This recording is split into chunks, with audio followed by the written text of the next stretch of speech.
দুই প্রতিবেশী দেশ, দুই পরমাণু শক্তিধর দেশ, ভারত ও পাকিস্তান ইতিহাস জুড়ে একের পর এক সংঘর্ষ আর উত্তেজনার সাক্ষী। কিন্তু এবারের পরিস্থিতি আরও ভয়াবহ। পাকিস্তানের এক মন্ত্রীর মুখে সরাসরি পারমাণবিক হামলার হুমকি, সরাসরি নিশানা ভারতের রাজধানী নয়াদিল্লি। চলুন বিশ্লেষণ করি এই নতুন সংকটের পেছনের কারণ, প্রতিক্রিয়া এবং সম্ভাব্য ভবিষ্যৎ।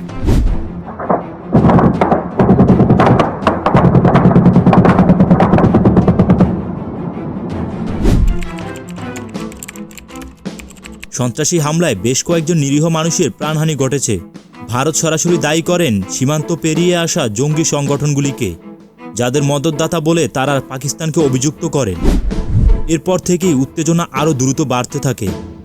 লাইন অফ কন্ট্রোল বা LOC-তে শুরু হয় গোলাগুলি।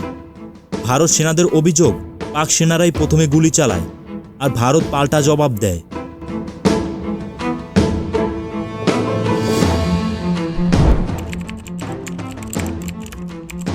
ঠিক এই টানটান পরিস্থিতিতে পাকিস্তানের রেলমন্ত্রী হানিফ আব্বাসি আগুনে ঘি ঢেলে দেন।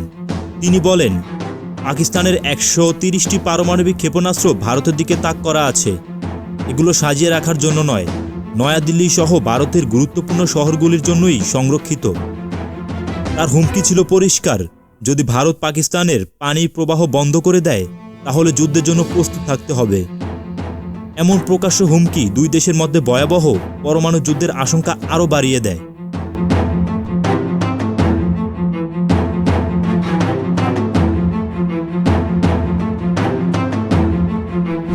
পাকিস্তানের এই ঘোষণা সরাসরি কোনো পাল্টা উত্তর না দিলেও ভারত থেকে দ্রুত কড়া প্রতিক্রিয়া দেখা যায়। ভারতের প্রতিরক্ষা মন্ত্রী রাজনাথ সিং জরুরি বৈঠক করেন প্রধানমন্ত্রী নরেন্দ্র মোদীর সঙ্গে। সেনাপ্রধান ও অন্যান্য উচ্চপদস্থ কর্মকর্তাদের সঙ্গে উচ্চ পর্যায়ে আলোচনা হয়। বিশ্লেষকরা মনে করছেন, ভারতের তরফ থেকে সম্ভাব্য জবাব নিয়ে বিভিন্ন বিকল্প পরিকল্পনা তৈরি করা হয়েছে। তবে সরকার সরাসরি উত্তেজনা না বাড়িয়ে দায়িত্বশীল আচরণের পথেই হাঁটছে। এই সংকটের মাঝেই আন্তর্জাতিক মহলের দৃষ্টি আকৃষ্ট হয়েছে দক্ষিণ এশিয়ার দিকে। যুক্তরাষ্ট্র এবং চীন উভয়ই দুই দেশকে শান্ত থাকার আহ্বান জানিয়েছেন।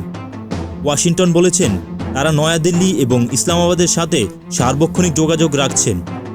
চীন দ্রুত নিরপেক্ষ তদন্তের পক্ষে মত দিয়েছেন। বলেন, ভারত পাকিস্তান উভয়ের উচিত শান্তিপূর্ণ আলোচনার মাধ্যমে সমস্যা সমাধান করা। তবে বড় প্রশ্ন, দুই দেশের মধ্যে এতটাই অবিশ্বাস যে আলোচনা কতটা সম্ভব। দক্ষিণ এশিয়ার দুই চিরশত্রু প্রতিবেশীর মধ্যে উত্তেজনা নতুন কিছু নয়, কিন্তু এবারের পরিস্থিতির মাত্রা ভিন্ন।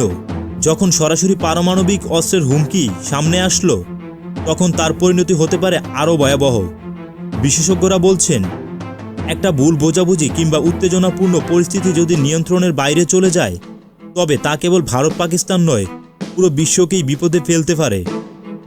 আশা করা যায়, দুই দেশ অতীতের মতো শেষ পর্যন্ত সংযমের পথ বেছে নেবে, কারণ যুদ্ধের ময়দানে কোনো পক্ষই প্রকৃত বিজয়ী হতে পারে না।